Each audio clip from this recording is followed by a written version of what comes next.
kita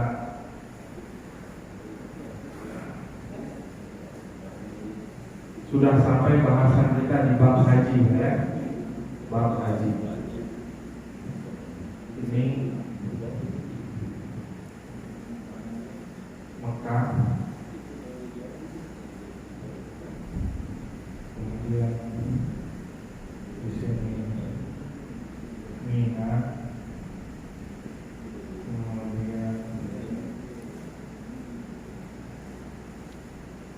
Musdalifah, kemudian Arafah.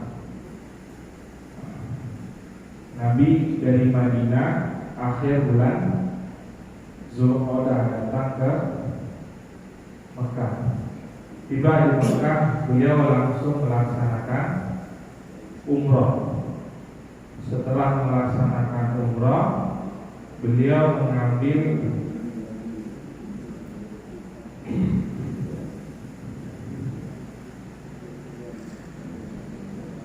haji qiran ya, haji qiran. Jadi dari selesai beliau umrah sampai masuk ke bulan Zulhijjah, beliau tetap menggunakan baju ihram. Tanggal 8 Zulhijjah beliau menuju ke Mina. Di sini beliau melaksanakan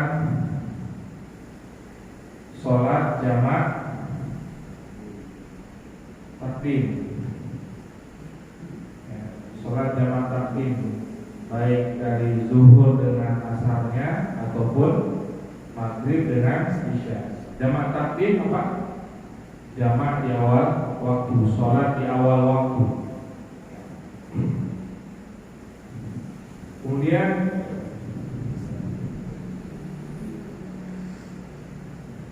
di Mina, Nabi berpesan kepada para sahabat, khudhu anni manasikakum. Sebelumnya sudah ada pelaksanaan ibadah haji, namun tata cara yang dipakai adalah tata caranya Quraisy. Cara pelaksanaannya caranya Quraisy.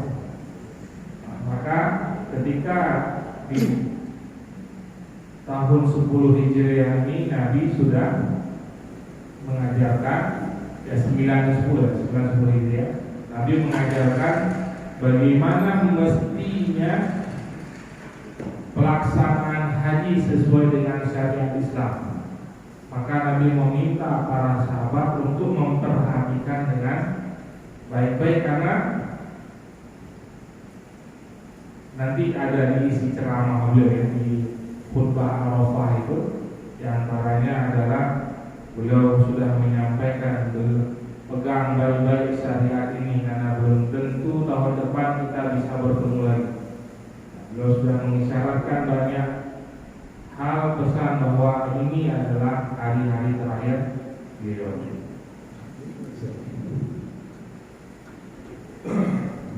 Kemudian yang diperbanyak lagi di Mina di tanggal 8 Zulhijjah ini adalah memperbanyak doa dan zikir.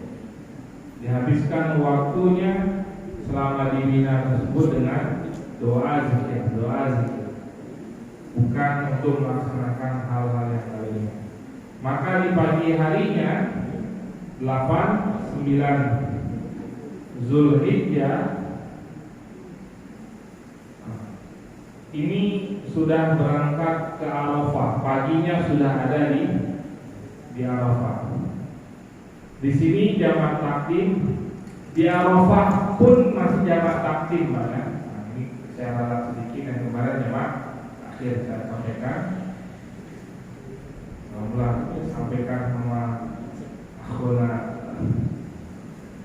Akram Khawatir sudah diingatkan saya.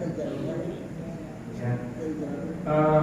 Di sini dilaksanakan jamak takdim, yang mana di Arafah ini posisinya dari pagi sampai menjelang maghrib, sampai sore gitu ya di situ. Maka sholat zuhur dengan asar dilakukan di waktu zuhur, maka dari zuhur ke maghrib ini panjang. Setelah sholat zuhur dan asar di jamak takdim, Nabi memperbanyak itu doa dan zikir. Dan ini yang beliau lakukan, ya, yang beliau lakukan. Yang mana pada saat di Arafah beliau membuat kemah di dekat Bukit Ar-Rahmah. Ini kemah beliau. Nabi menyampaikan wilayah Arafah ini, wukuf itu ada di wilayah Arafah. Artinya seluruh wilayah Arafah itu adalah tempat wukuf, bukan hanya di tempat Nabi membuat kemah saja, tapi seluruhnya menjadi tempat wukuf. Yang Nabi lakukan ketika selesai sholat zuhur jamak takdim tadi, ketika berdoa dan zikir, beliau lakukan di luar tenda. Sengaja beliau lakukan di luar ini untuk memberikan untuk menunjukkan kepada para sahabat yang beliau lakukan adalah doa dan zikir. Apakah hari ini kita harus keluar tenda? Ya juga. Boleh di dalam tenda.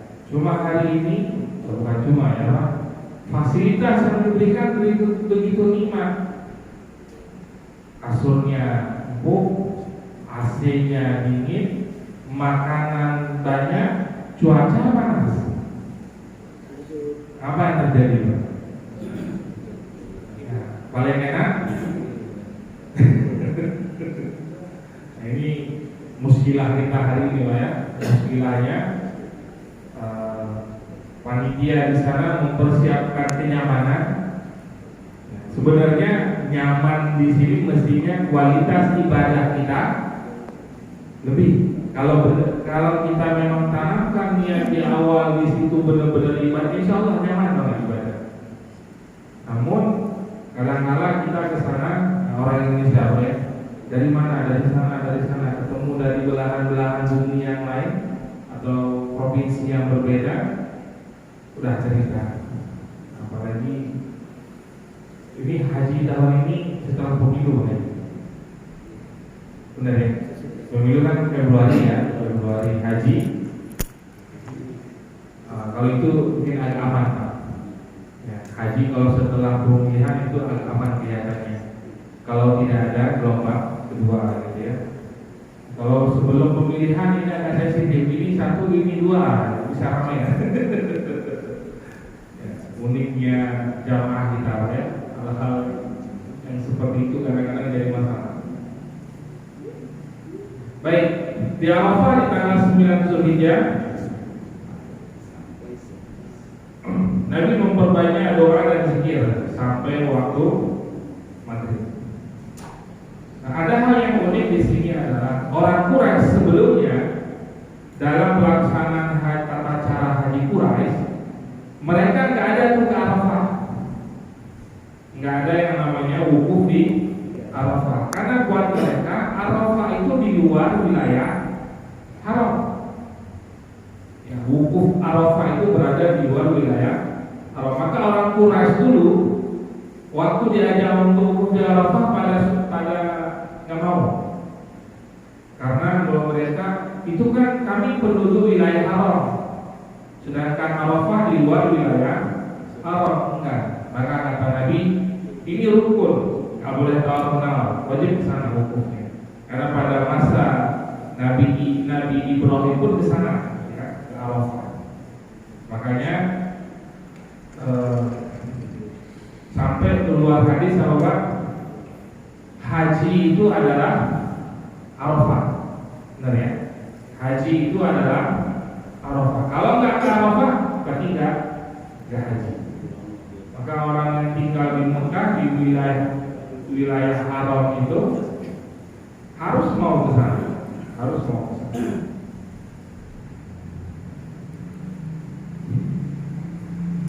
Kemudian di antara yang lainnya adalah Nabi menyampaikan tanggal 9 Zulhijjah ini, hari Arafah ini adalah hari di mana Allah sangat banyak membebaskan manusia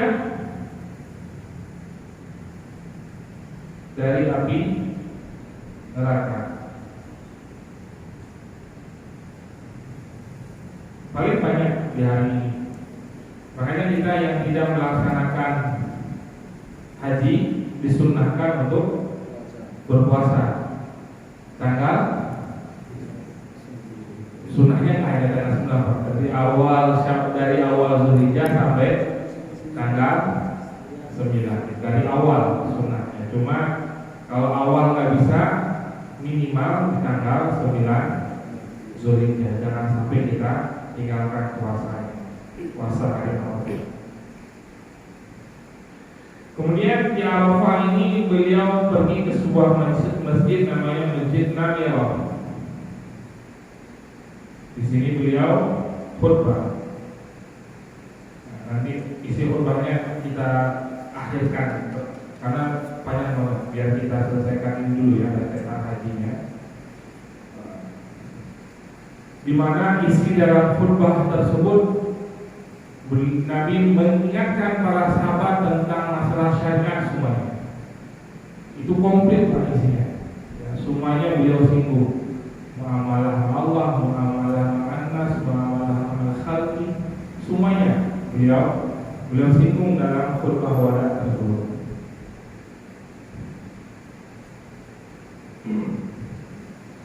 Sore harinya menjelang maghrib itu barulah berangkat dari Arafah menuju ke Muzdalifah. Nah, di sini baru dilaksanakan sholat jamak takhir. Nah, di sini jamak takhir apa Pak? Maghrib dengan isya. Jamak takhir.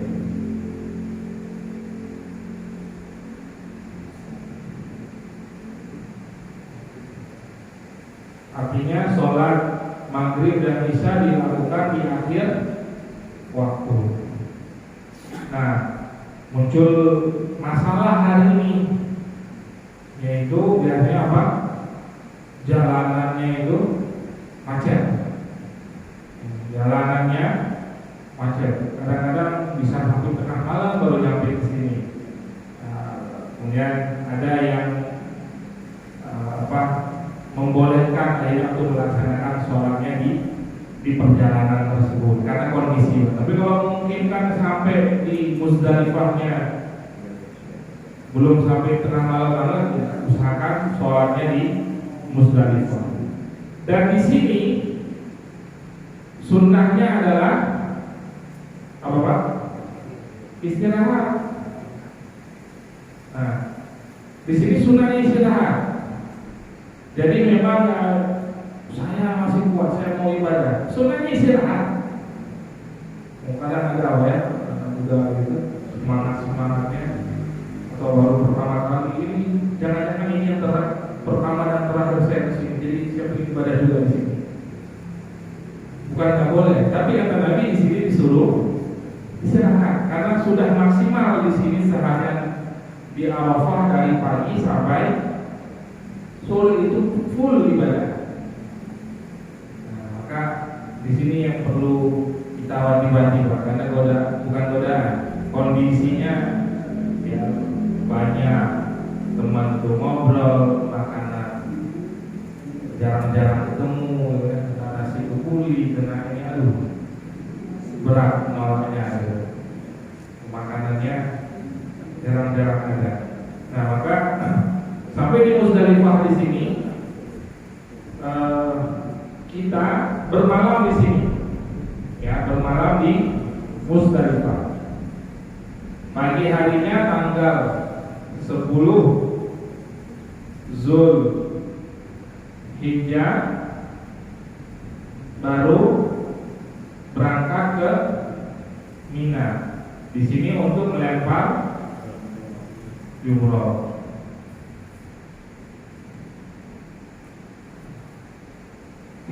Lempar jumroh ada berapa?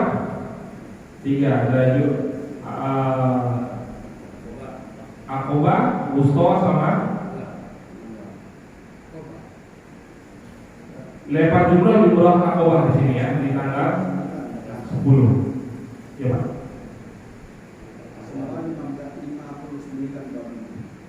59. Ya. Tiap-tiap kali lempar berapa butir batu Pak? 7. Nah, di sini simbol ketika Nabi Ibrahim melempar iblis. Ya, bukan berarti hari ini di situ ada setan kayak sehingga ingin bawa batu yang gede ke depan. Napoleon setan. Nah ini salah maksudnya. Bawa batu gede, melempar setan. Itu di depan salah nyasar depan. Orang masuk rumah sakit. Batu kecil lah ya, batu kecil aja. Ya. Biasanya dari Musdalifah ini udah ngumpulin batu-batu kecil ya. Ya dari Musdalifah udah ngumpulin batu kecil untuk dipersiapkan lempar jumroh. Kadang-kadang kalau ada di YouTube banyak orang lempar Bismillahirrahmanirrahim lempar. Bahkan ada kisahnya apa? Batu nggak ada sendal dilempar. Apa yang ada di situ dilempar. Ada yang lempar kayu katanya. Allah alam ya. Tapi di situ simbol Pak. Jadi setannya udah ini ngikut sunnahnya ya, sunnahnya. Makanya batunya kecil aja. Jangan juga nanti bawa batu dari rumah sini bawa keren-keren. Udah ambil di sana, udah disiapkan. Ya, lempar jumroh. Kemudian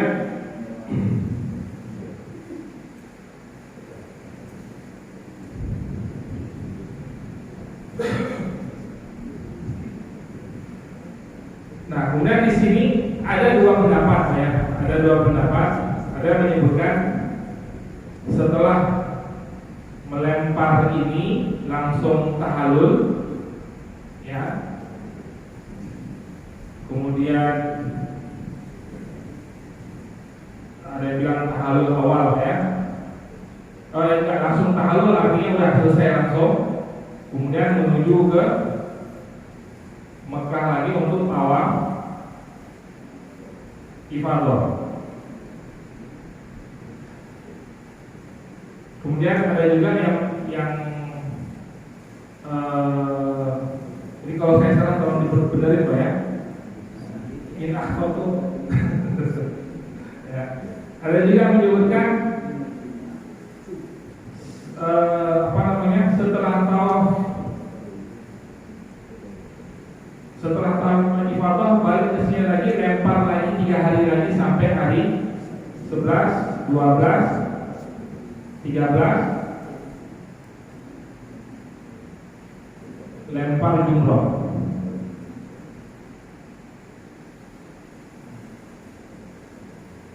Ada yang di awal tadi, ya di awal tahallul awal, kemudian tawaf ifadah, balik lagi lempar jumroh 11, 12, 13 baru tahallul tsani. Ya. Ada juga yang langsung, tapi dari hadis ada yang menyebutkan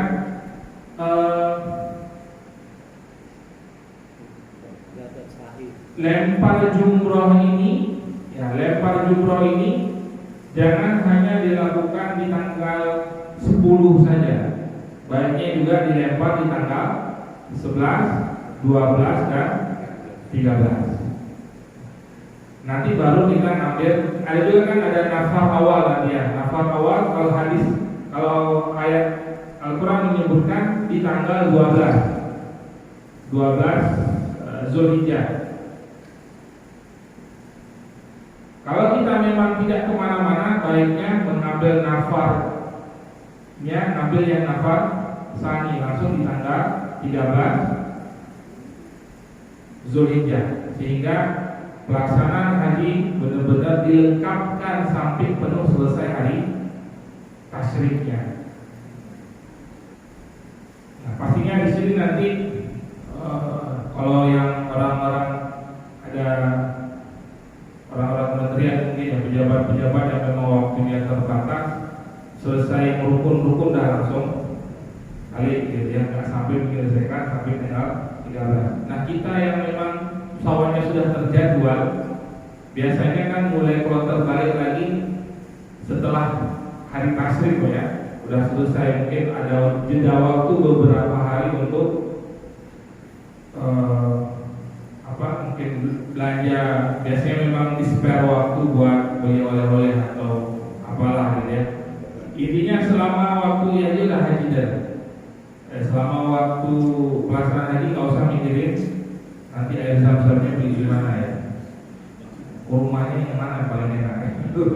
Udah itu udah terakhir aja sebelum pulang. Kalau nggak dapat di sana tanaman juga sama. Kalau Indonesia ini memang unik, nggak perlu. Kalau nggak di Cirebon tambah banyak kita di sini. Kadang-kadang kita disibukkan sama orang haji, bukan sibuk mikir ibadah haji apa? List ini ini titipannya itu berlembar-lembar. Bukan nggak boleh, tapi jangan sampai ini jadi prioritas. Ini dapat, alhamdulillah, nggak dapat, datang apa? Atau sebelum pulang langsung pesen nanti kirim ke rumah kan? Yang pas kita nyampe barang juga nyampe, jadi seakan-akan bawa pulang dari sana. Hadiah, Pak. Kalau hadiah itu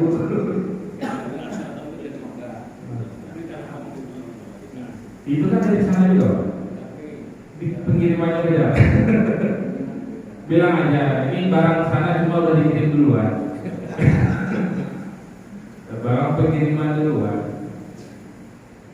Kecuali kita bohong ya, beli memang kurma tumbuh di sini, dipanen di sini, kita bilang kurma sana. Di tanggal 12 turun firman Allah yang menjelaskan tentang bolehnya meninggalkan Mina, ya, meninggalkan Mina, atau disebutkan juga di sini sudah masuk nafar awalnya, sudah berakhirnya haji. Tapi kalau menunggu sampai tanggal 13 itu jauh lebih baik. Ya, tinggal sehari lagi, yang nafar akhir.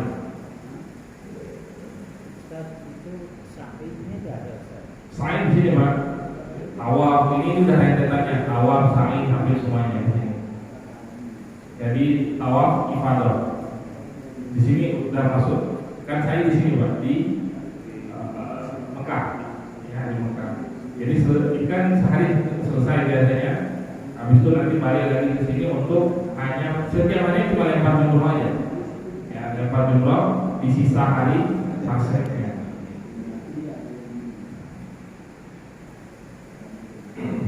Baik, kemudian nah ini pelaksanaan ibadah haji, dan Allah menyebutkan secara khusus di surat, bahkan ada nama surat secara khusus juga, surat Al-Hajj.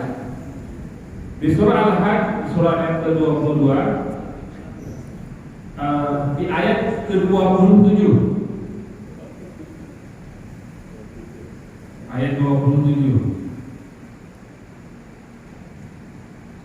Dan seluruhlah manusia untuk mengerjakan haji, dan seluruhlah manusia untuk mengerjakan haji.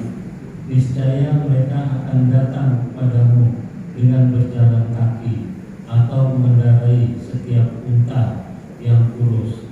Mereka datang dari segala penjuru yang jauh. Baik, di ayat 22 ini Allah perintahkan Nabi Ibrahim untuk menyuruh manusia untuk melaksanakan ibadah haji. Nabi Ibrahim bertanya, ya sekuat-kuat suara saya cuma sampai ke mana? Ya sekuat-kuat suara kita kan paling di sekitaran sini aja. Kemudian malaikat menyampaikan, tugasmu seru. Masalah menyampaikan pesan itu nyampe atau enggak itu urusan Allah. Sama seperti halnya ketika Siti Hajar dalam keadaan apa lemas gitu ya, Siti Maryam dalam keadaan lemas mau melahirkan, kemudian diperintahkan oleh karena sudah tidak ada makanan untuk asupan gizinya, diperintahkan oleh Jibril untuk menggoyang pohon kurma. Pertanyaannya, perempuan yang sudah mau melahirkan disuruh goyang pohon kurma, mungkin nggak goyang, Pak? Nggak mungkin goyang. Belum tentu ya. Tapi kata Allah apa? Di Wahyu di Al-Quran disebutnya itu, wahai Maryam, goyanglah pohon itu. Perintahnya disuruh goyang. Masalah jatuhin pohon buah itu urusan siapa? Urusan Allah. Maka ada banyak hal kadang-kadang kita mengalahkan dengan kemampuan kita. Sering begitu kita bayar. Susahnya nggak mungkin. Jangan bilang susahnya, udah coba aja, lakuin aja. Maka kata malaikat Jibril, tugasmu Maryam udah goyang sekuat yang kamu mampu. Apa yang terjadi? Pohon buah kurma jatuh.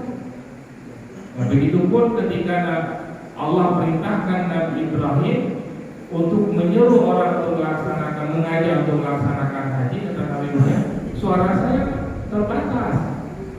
Kata malaikat, seru saja, masalah nanti pesan itu sampai atau enggak itu urusan Allah. Dan apa yang terjadi, Pak? Hari ini sampai nggak pesan itu ke kita? Sudah berapa ribu tahun tuh? Sampai hari dan sampai kiamat pun akan terus terdekat. Maka kamu akan mendapati orang datang ke Mekah itu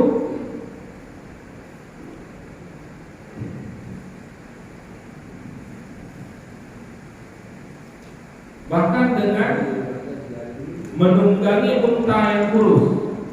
Maksudnya orang akan berangkat ke sana dengan segala cara. Hari ini betul bahkan kita kalau yang di kampung-kampung biasanya apa? Untuk berangkat haji udah jual yang kotak sana pada haji. Gitu ya. Di kampung-kampung tulangan warisan banyak. Bukan buat disimpan kan? Entah buat persiapan berangkat haji. Ini orang tua kita memang cerdas-cerdas dulu, Pak. Mikirin sampai ke sana. Kita mikir nggak ya? Kita tinggalin apa buat anak kita? Ya.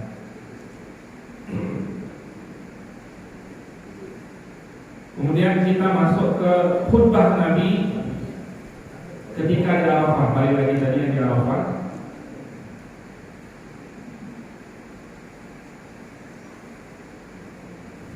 Nabi mengucap syukur kepada Allah, kemudian bertasbih, dan Nabi memulai khutbah tersebut menyampaikan, wahai manusia, dengarlah baik-baik apa yang hendak kukatakan. Aku tidak mengetahui apakah aku dapat bertemu lagi dengan kamu semua selepas tahun ini. Ini sudah menunjukkan apa pesan. Nah, ini sudah haji terakhir dulu. Oleh karena itu dengar teliti kata-kataku ini dan sampaikanlah ia kepada orang-orang yang tidak dapat hadir di sini pada hari ini. Karena pada saat pelaksanaan haji ini Nabi mengajak, artinya mau ikut, ayo, kalau enggak ya enggak apa-apa. Dan ada sahabat-sahabat yang tidak ikut, jadi enggak semuanya ikut.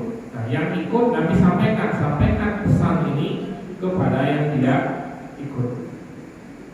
Setelah itu beliau diam sejenak, enggak langsung lanjut ke ceramah berikutnya. Maksud diam beliau itu apa? Ingin memberikan jeda waktu kepada seluruh jamaah supaya menjadi perhatian. Biasanya kita orang yang ngomong terus dia diam. Kita yang mungkin belum perhatian pasti kan ingin memperhatikan, kok diam.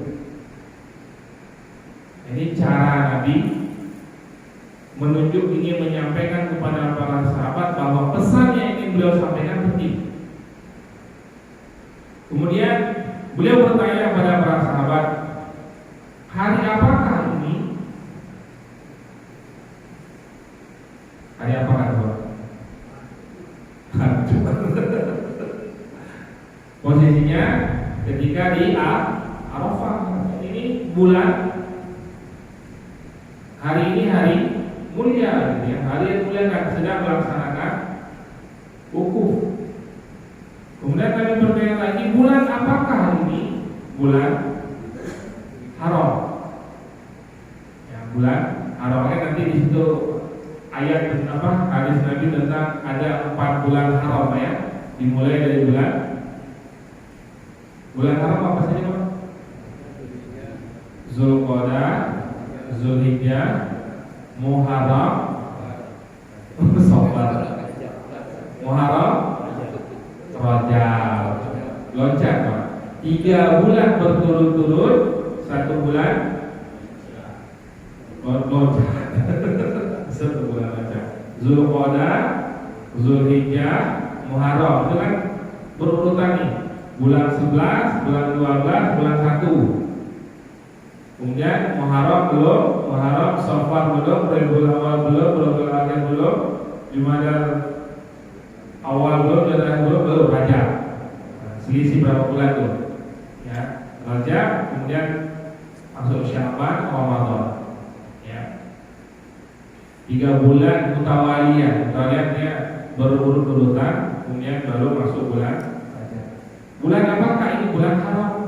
Bulan haram berarti bulan yang dimuliakan, bulan yang banyak sekali keutamaannya. Kemudian wilayah manakah ini? Tempatnya tempat di mana nih? Ya, berada di Arafah. Nah, semua pertanyaan ini Nabi tanyakan untuk mengawali, untuk menarik perhatian sahabat semuanya bahwa beliau ini menyampaikan hal penting. Nabi bersabda, wahai manusia, sebagaimana kamu menganggap bulan ini dan kota ini kota suci, maka anggaplah jiwa dan harta setiap orang muslim sebagai amanah yang suci. Maksudnya, ketika berada di kota haram, boleh nggak kita bunuh semut? Nggak boleh. Boleh nggak kita mites nyamuk Pak? Nggak boleh numpahin darah. Sebagaimana kemuliaan kota ini, begitulah mulianya nyawa-nyawa manusia. Jangankan sampai dibunuh, disakiti pun jangan. Maka orang-orang beriman hati-hati benar untuk menghilangkan nyawa orang. Hari ini gara-gara hal-hal yang sangat sepele mati. Pernah ada gara-gara cuma keluar grup WA. Keluar grup WA. Ya, kesel banget. Ngeri juga keluar grup WA sampai dibunuh. Tapi ya itulah kenyataan hari ini. Ada kejadian begitu. Gara-gara korek api nggak dibalikin, habis buat rokok gitu ya, dibunuh. Gara-gara sendal dibunuh, gara-gara air dibunuh, bunuh orang gitu. Pokoknya banyak sekali hari ini orang menganggap nyawa itu biasa saja. Padahal bagi Allah seorang muslim yang meninggal bukan karena hak, artinya bukan karena dikisos gitu ya, maka itu jauh lebih berat dibandingkan bumi beserta isinya. Nggak ada apa-apanya itu bumi dibandingkan nyawa, apalagi nyawa orang yang beriman. Makanya kenapa hari ini kita lihat bagaimana Allah tunjukkan kekuasaannya. Syariat ini menunjukkan kekuasaannya, Pak ya. Di saudara kita di Palestina, berapa banyak orang yang terkesima, tidak ada serapah yang keluar dari mulut mereka, dengan kondisi yang seperti itu, sampai orang-orang barat tuh, ini agama apa ini? Kok bisa mereka bertahan? Kok bisa mereka bersabar menghadapi ujian? Eropa sekarang kebanjiran orang datang ke masjid, ingin tahu ini agama apa ya? Apa yang diajarkan begitu kokoh mereka? Iman mereka semakin kokoh. Bapaknya meninggal, apa kata anaknya? Kenapa nggak sekalian aku juga ikut meninggal sama bapakku? Kenapa bapakku juga masuk surga? Aku terakhir.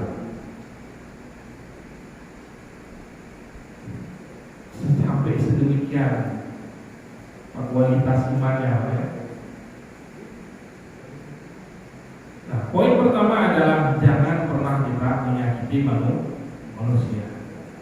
Sebagaimana kita anggap kota Mekah itu wilayah Mekah itu sebagai kota suci yang kita tidak akan menzolimi apapun di situ, begitulah kita posisikan nyawa manusia. Kemudian kembalikan harta yang diamanahkan kepada kamu kepada pemiliknya yang berhak. Balikin. Kalau ada yang nitip-nitip, balikin. Kalau ada yang kita hutangin, lunasin.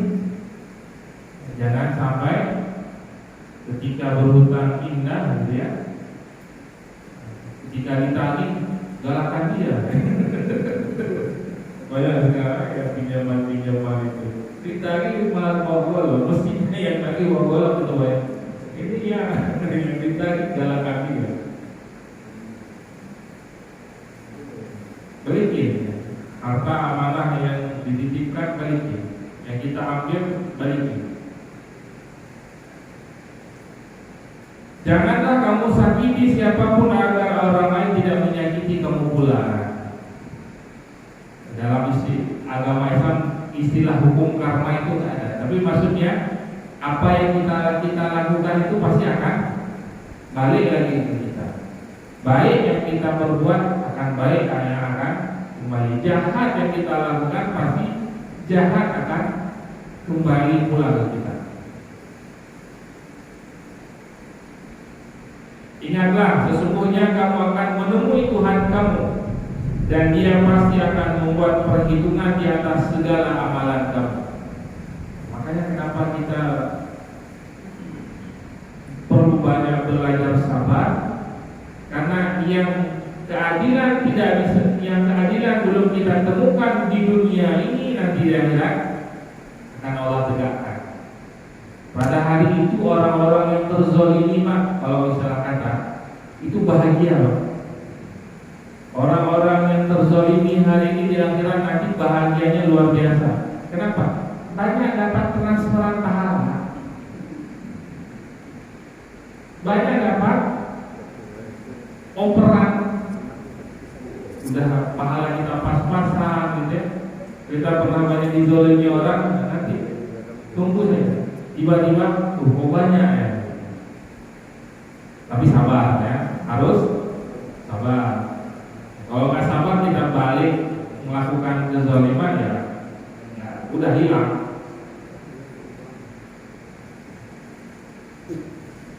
Allah telah mengharamkan riba. Oleh karena itu segala urusan yang melibatkan riba dibatalkan mulai sekarang. Ini berat ya. Kalau udah ngomongin riba, nggak cukup sejam 2 jam diskusinya banyak. Nggak cukup sehari 2 hari berbuku-buku, ya, berkitab-kitab bicara tentang riba. Selesai belum Pak masalah riba? Belum selesai, panjang. Bahkan kata Nabi apa? Kalaupun kamu ingin menghindar, kamu pasti kena debunya. Jadi apa? Sebisa mungkin untuk jangan disalahartikan Pak. Karena Nabi aja bilang pasti kena, ya udah berarti aman, nggak begitu. Hindari sebisa mungkin, semaksimal mungkin.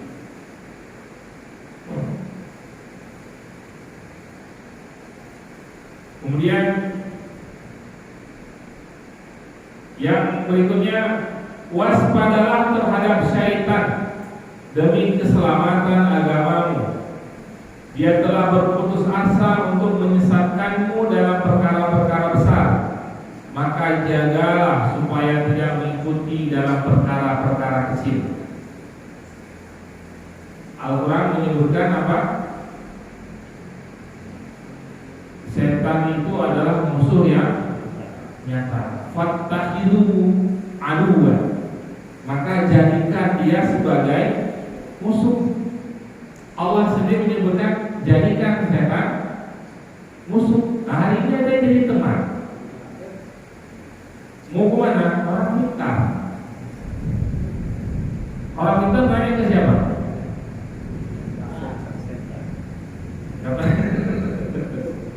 Allah Allah. Istilah hari ini kadang-kadang menjebak kita, ya. Nanyanya nanti bapak pakai lilin, ada telur gitu. Terus jangan lupa nanti ada minyak-minyak dikit gitu. Nah, nanti besok nanti lihat ya siapa orang yang gede hitam dan rumah depan bapak. Kita lewat langsung ini orang kita. Semua orang jadi tertuduh, yang besar gede hitam jadi tertuduh. Jadi kalau mau pintar sebutin aja namanya. Kenapa harus inisialnya apa? Oh ininya begini, ininya begini. Maka jadikan setan sebagai musuh yang nyata. Kemudian Nabi melanjutkan, wahai manusia, sebagaimana kamu mempunyai hak atas para istri kamu, mereka juga mempunyai hak di atas kamu. Nah, ini Pak. Perempuan memang di dalam rumah tangga itu adalah wakil, laki-laki pemimpin. Namun kita perlu memenuhi haknya. Jangan sampai kita egois sendiri. Jangan sampai kita mengorbankan dia untuk keuntungan kita sendiri, gitu ya. Insya Allah Bapak lebih khatam dalam masalah hak. Saya baru kemarin. Bapak Insya Allah lebih khatam.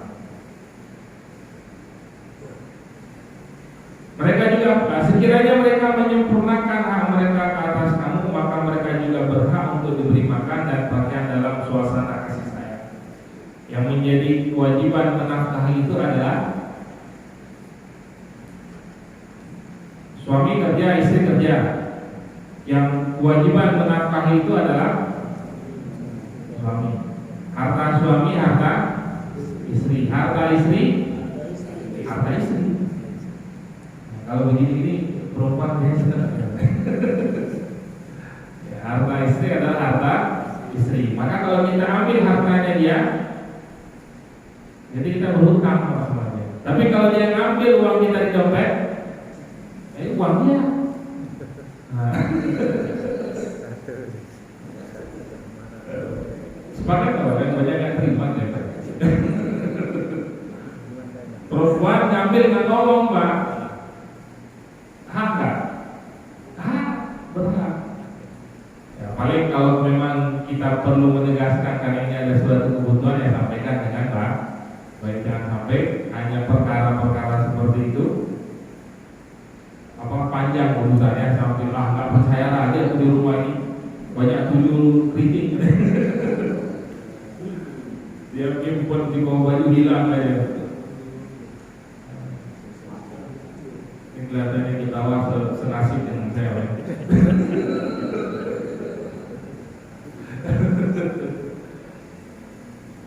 Ini masih ya, suami istri itu ibadah yang panjang ya.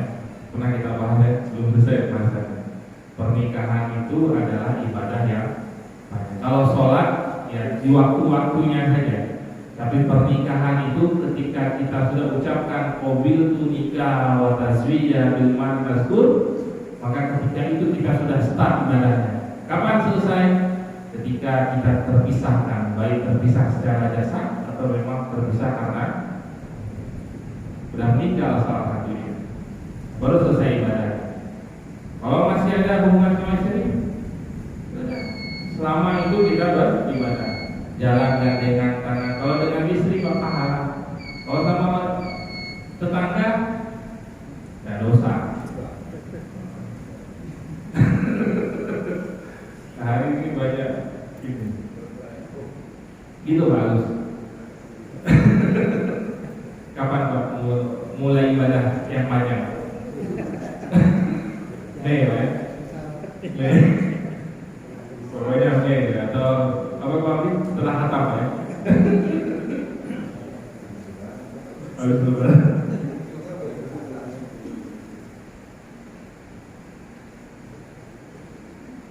Kita selesaikan yang pesan ini sedikit.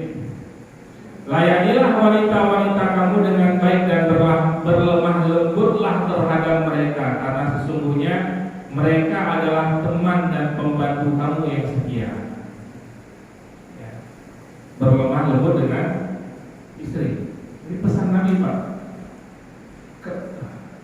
Kenapa perlu kita menjadi perhatian? Ini di Arafah nggak boleh ceramah ini.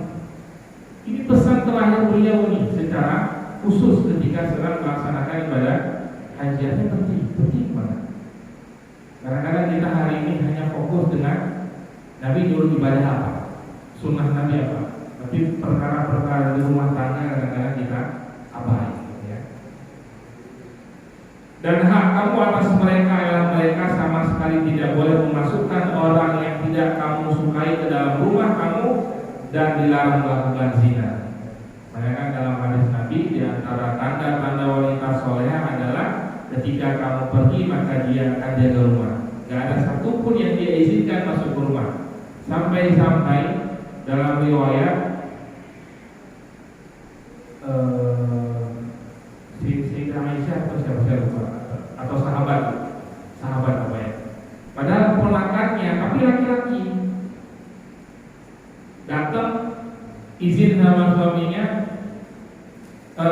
sebelum suaminya pergi dibilang jangan ada yang masuk, laki-laki nggak boleh masuk. Padahal ini masih kerabat gitu ya, tapi laki-laki nggak diizinkan. Kenapa?